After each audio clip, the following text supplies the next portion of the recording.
Gold trusted gold buyers తాకట్టులో ఉన్న బంగారాన్ని విడిపించి ఈ రోజు ఉన్న మార్కెట్ ధరకే కొనబడును. మరిన్ని వివరాలకు సంప్రదించండి 77107720. డిప్యూటీ మేయర్ మోతే శ్రీలత శోభన్ రెడ్డి గారు ఉన్నారు. మాట్లాడదాం జూబ్లీహిల్స్కి సంబంధించినటువంటి ఎన్నిక విషయంలో కావచ్చు, జరుగుతున్న పొలిటికల్ అప్డేట్స్ గురించి కావచ్చు. శోభన్ రెడ్డి గారు ఎట్లా ఉంటుంది? శోభన్ రెడ్డి శ్రీలతారెడ్డి గారు ఎట్లా ఉండబోతోంది జూబ్లీహిల్స్? దాంతోపాటు స్థానిక సంస్థల ఎన్నికల తర్వాత కూడా లోకల్ బాడీ ఎలక్షన్స్ ముగిసిన వెంటనే కార్పొరేట్ ఎలక్షన్స్ కూడా వేరే ఎలక్షన్స్ ఎట్లా ఉంది కాంగ్రెస్ పరిస్థితి?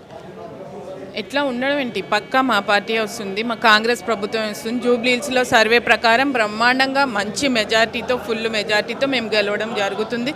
మీకు తెలుసు, కంటోన్మెంట్లో యాక్సిడెంట్లోనే ఎమ్మెల్యే గారు చనిపోవడం జరిగింది, ఇన్సిడెంట్లోనే చనిపోవడం జరిగింది. ఆ సానుభూతితో కూడా ఉన్నప్పటికీ ప్రజల్లో కాంగ్రెస్ మీద అభిమానంతో మా కంటోన్మెంట్ కూడా ఎమ్మెల్యే గెలవడం కూడా జరిగింది. ఆ విషయం మీకు తెలుసు. ఇక్కడ చనిపోయిందా పార్టీలకు సంబంధం లేకుండా అక్కడ పార్టీ అధికారంలోకి రావాలనే ఉద్దేశంతో ఎవరైతే క్యాండిడేట్ ఉంటారో, క్యాండిడేట్ ఇంకా డిసైడ్ కాలేదు కాబట్టి క్యాండిడేట్ ఉన్నప్పుడు మేమందరం కూడా సపోర్ట్గా పనిచేస్తూ ఆ జూబ్లీహిల్స్ ఏరియాలో మా ఎమ్మెల్యే గారిని గెలిపించుకునే ఆలోచనలో మేము ఉన్నాం. పక్కా గెలుస్తామని కూడా మేము చెప్తున్నాం. ఏవేవి ప్లేస్ అయ్యే అవకాశం ఉంది? ఇప్పుడు కొన్ని సన్నబియ్యం ఒకటి, రైతు భరోసా ఒకటి, గ్రామస్థాయిలో వాళ్ళకి ఇక్కడ జూబ్లీహిల్స్ కాన్స్టిట్యూన్సీలో ఏ జెండాగా పోయే అవకాశం? అన్నీ మేము పెట్టిన 6 పథకాల్లో కూడా అన్ని పథకాలు అమలు చేస్తున్నాం కదా. ఇప్పుడు సన్న బియ్యం ఒకటి, రేషన్ కార్డులు ఒకటి, ప్లస్ విద్యుత్ 200 యూనిట్లు కరెంటు, ఇవన్నీ కూడా ప్రజల్లోకి మేము తీసుకెళ్తాం. ఇప్పుడు ఉచిత బస్సు మేము చేసినాం. లాస్ట్ టైం బోనాలు బ్రహ్మాండంగా, బోనాల పండుగ జాతర బ్రహ్మాండంగా చేసినాం, ఎక్కడ ప్రజలకు ఇబ్బంది లేకుండా. ఈసారి వర్షాకాలంలో కూడా ఎక్కడ ఇబ్బంది లేకుండా మేము ముందుగానే అన్ని మీటింగ్స్ పెట్టుకొని ప్రతి దగ్గరలో కూడా పబ్లిక్కి ఇబ్బంది లేకుండా మేము కార్యక్రమాలు చేస్తున్నాం. రేషన్ కార్డులు కూడా ఇప్పుడు అప్లై చేసుకున్న ప్రతి జిల్లా, రంగారెడ్డి జిల్లా కావచ్చు, హైదరాబాద్ జిల్లా కావచ్చు, అన్ని జిల్లాల్లో కూడా రేషన్ కార్డ్స్ అన్నీ కూడా మేము ఇస్తున్నాము.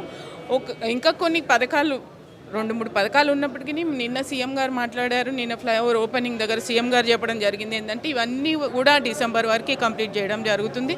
కాబట్టి రేపు 4వ తారీఖు మాకు ఖార్గే గారు వస్తున్నారు కాబట్టి వారి మీటింగ్ సక్సెస్ఫుల్గా చేసి వారు చెప్పే సలహాల ప్రకారం మా లోకల్ బాడీ ఎలక్షన్స్ అన్నీ కూడా బ్రహ్మాండంగా సక్సెస్ అవుతాయి.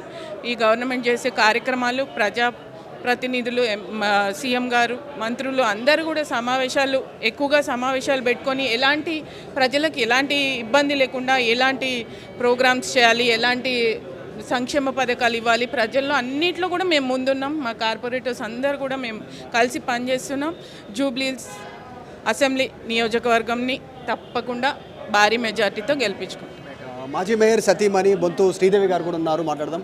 అభ్యర్థులకు సంబంధించినటువంటి అంశంలో చర్చకు వస్తూ ఉన్నాడు. దాంట్లో రామ్మోహన్ గారి పేరు కూడా ఇంట్రెస్ట్గా ఉన్నట్టుగా కూడా చర్చ కొనసాగుతుంది. 2 ఈక్వేషన్స్, యాదవ కమ్యూనిటీ అసలు డామినేషన్ జూబ్లీహిల్స్ నియోజకవర్గంలో, వీరు యాదవ, ఆయన మేయర్గా అందరూ గుర్తుపడతారు. సాధారణంగా నగరంలో ఉన్న ప్రజలు అభివృద్ధి విషయంలో కూడా ఎక్కువ నగరం పైన ఫోకస్ చేసింది అప్పుడు మేయర్గా ఉన్నటువంటి సమయంలో.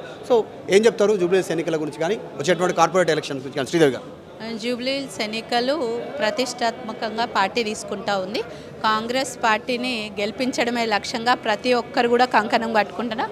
ముఖ్యంగా 1,20,000 మైనారిటీ ఓట్ బ్యాంక్ ఉంది.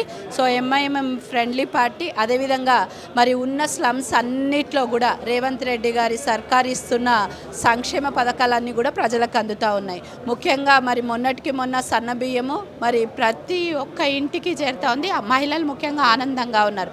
అదేవిధంగా అన్ని స్లమ్స్లో కూడా 200 యూనిట్లది మరి ఫ్రీ కరెంటు బిల్ అనేది కూడా బాగపోతూ ఉంది. మరి ప్రతి 10 ఏళ్ల కాలంలో బీఆర్ఎస్ ప్రభుత్వంలో ఒక్క రేషన్ కార్డు కూడా ఇవ్వలేదు. మరి రేషన్ కార్డులు విస్తృతంగా ఇస్తూ ఉన్నారు. ఎప్పుడెప్పుడే ప్రతి దానికి కూడా మానిడేటరీ రేషన్ కార్డు కూడా ఇస్తూ ఉన్నారు. మరి ఆరోగ్యం బాగుంటే సమాజం బాగుంటుందని రేవంత్ రెడ్డి గారి ఆలోచనతోటి మరి ఆరోగ్యశ్రీ పథకాన్ని 5 నుంచి 10 లక్షలకు పెంచినారు. సో ప్రతి ఒక్కరు కూడా ఉపయోగించుకుంటున్నారు. సీఎం రిలీఫ్ ఫండ్లు అయితేనేమి, మంచికి చెడుకి కాంగ్రెస్ ప్రభుత్వం చేస్తున్న ప్రణాళికలు ఏవైతే ఉన్నాయో ప్రతి ఒక్కరూ ఉపయోగపడుతున్నారు. మరి 10-15 వేలు నెలకు వచ్చేసరికి మరి కంపెనీలలో పనిచేస్తున్న వాళ్ళకి ఆర్టీసీ బస్సు మరి మహిళలకు ఫ్రీగా కూడా ఇస్తూ ఉన్నారు. సరే, ప్రతి ఒక్క పథకము కూడా ఇందిరమ్మ రాజ్యం రావాలని, ప్రజాపాలన సాగాలని ప్రజలందరి నమ్మకంతో రేవంత్ రెడ్డి గారిని కాంగ్రెస్ ప్రభుత్వాన్ని గెలిపించారు. నమ్మకాన్ని వమ్ము చేయకుండా మరి జూబ్లీహిల్స్ నియోజకవర్గంలో మరి పార్టీ ఏ అభ్యర్థినైతే ఇస్తుందో భారీ మెజారిటీ తోటి మరి మొన్న శ్రీ గణేష్ గారు గెలిచిన డబల్ మెజారిటీ తోటి జూబ్లీస్ క్యాండిడేట్ అనేది గెలిపించడం జరుగుతుంది. ఎందుకంటే కాంగ్రెస్ ప్రభుత్వం మీద నమ్మకం అనేది ప్రజలకు అందరికీ కలిగింది. మరి అపోహలకు పోయి మరి మొన్నటిదాకా అదొకటి ఇదొకటి అన్నారు. బట్ ఇప్పుడు చూస్తుంటే మరి వచ్చిన 18 నెలలలోనే ఎంతో అభివృద్ధి సంక్షేమం అనేది జరుగుతూ ఉంది.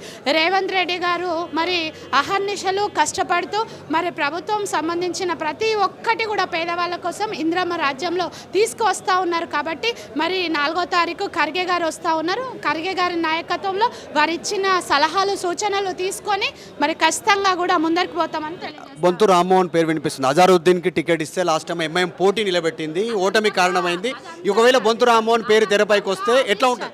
అదంతా కూడా అధిష్టానం పెద్దలు ఏది నిర్ణయించినా కూడా వారికి కట్టుబడి పనిచేస్తామని తెలియజేస్తాను. జై తెలంగాణ, జై కాంగ్రెస్. ఇది బొంతు శ్రీదేవి మాజీ మేయర్ సతీమణి చెప్తా ఉన్నటువంటి పరిస్థితి. జూబ్లీహిల్స్ ఉప ఎన్నిక ఖచ్చితంగా కాంగ్రెస్కు లబ్ధి చేకూరుతుంది పథకాల రూపంలో కానీ అధికార పార్టీగా ఉన్నటువంటి అంశాన్ని తెలియజేస్తా ఉన్నారు. వీడియో జర్నలిస్ట్ జాఫర్తో మధు మల్కేడ్కర్, గాంధీ భవన్, హైదరాబాద్. ఇండియా పాకిస్తాన్ ఉద్రిక్తతలపై లేటెస్ట్ అప్డేట్స్ కోసం డౌన్లోడ్ చేసుకోండి RTV లైవ్ యాప్.